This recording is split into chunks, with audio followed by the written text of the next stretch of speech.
Você sabia que o nome desse país é colorido?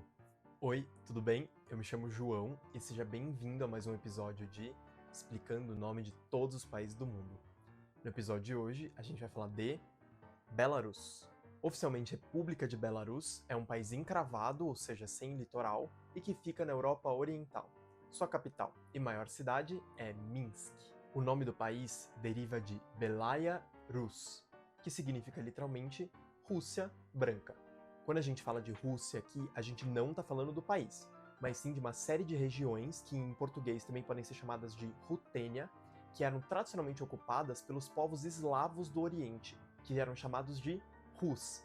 Eles são os ancestrais dos atuais russos, ucranianos, bielorrussos, entre outras nacionalidades e etnias aí dessa região da Europa. Muitas regiões são historicamente chamadas de Rússia ou Rutênia, e muitas delas com cores. A Rússia Negra envolve partes da atual Polônia e Belarus. A Rússia Vermelha é a atual Ucrânia Ocidental. A Pequena Rússia é a atual Ucrânia Oriental. E a Grande Rússia é o que a gente entende mais como o país mesmo, aquelas terras em volta de Moscou e São Petersburgo. Inclusive, é por essa razão histórica que os czares da casa Romanov governavam com o título o Imperador de todas as Rússias. Bom, já explicamos a parte do Rússia, agora falta explicar a parte do Branca.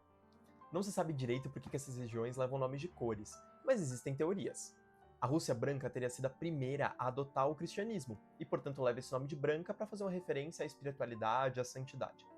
Outra teoria nos leva lá para o século XIII, quando o Império Mongol invadiu toda a Europa Oriental e conquistou a maior parte dessas regiões que a gente falou aqui no vídeo, exceto a Rússia Branca, que teria, portanto, ganho esse nome para simbolizar essa defesa, essa pureza de não ter sido invadida, não ter sido derrotada.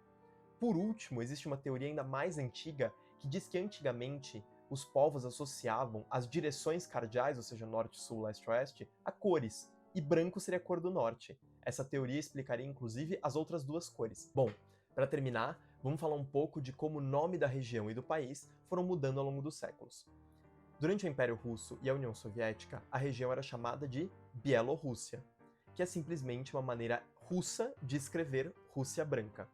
Depois da independência de Belarus em 1991, eles decidiram adotar esse nome, Belarus, que quer dizer a mesmíssima coisa, mas de uma maneira bielorrussa de falar no idioma deles e que demonstrava que agora eles eram um país soberano e que a ocupação russa tinha acabado. Apesar dessa mudança ter acontecido já faz mais de 30 anos, a maior parte do mundo ainda não se adaptou direito a esse endônimo, inclusive aqui no Brasil, a gente conhecendo e usando muito mais Bielorrusso.